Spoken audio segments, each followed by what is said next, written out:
আসসালামু আলাইকুম এইচএসসি 25-এর শিক্ষার্থীরা। এইবারে তোমাদের কিন্তু এটা শেষ পরীক্ষা।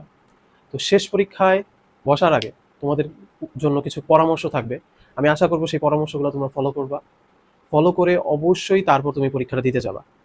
এই ভিডিওটা একটু বড়, একটু হয়তোবা দেখতে তোমার সময় লাগবে, বাট একটু টাইম ইনভেস্ট করো। আমি বলবো যে তোমরা এই যে বিগত পরীক্ষাগুলো দিয়ে আসছো, অনেক বেশি ওয়ান শটের উপর নির্ভর করে অনেকে পরীক্ষা দিছো।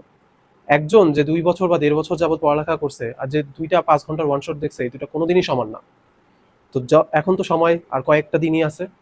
এখন যেটা করতে হবে যে তোমাকে কোনো একটা টপিক অ্যাকচুয়ালি ভালোভাবে ওই যেই ইম্পর্টেন্ট টপিকগুলো সেগুলা শিখেই তারপর প্র্যাকটিস করতে হবে। বিশেষ করে এমসিকিউ, এবং আমি বলবো অর্গানিকের অ্যাটলিস্ট তুমি একটা সিকিউ দেওয়ার যোগ্যতা নিয়ে পরীক্ষা দিতে চাও, না হলে কিন্তু তুমি একটা মারা খাওয়ার বড় একটা সম্ভাবনা আছে, তাই না? এবং এমসিকিউ গুলো যখন করবা তখন অবশ্যই চেষ্টা করবা যে এইটা হইলো কেন আর ওই অপশনগুলো হইলো না কেন, এবং রিলেভেন্ট টপিকগুলো তুমি বরাবর দেখে ফেলার চেষ্টা করবা। এবং যেহেতু বেশ কয়েকটা দিন গ্যাপ দিয়ে তারপর কিন্তু পরীক্ষা দিতে যাচ্ছ তুমি, তাই তোমাকে কিন্তু এই কয়টা দিন একটু বারবার লিখা প্র্যাকটিস করতে হবে। না হলে কিন্তু তোমার লিখা একটা জড়তা চলে আসবে, তখন কিন্তু তুমি আর কেমিস্ট্রি সেকেন্ডে আশানুরূপ ফলাফল করতে পারবা না। কারণ আমরা জানি যে লং ব্রেক যত হয় এক্সাম তত আসলে খারাপ হয়।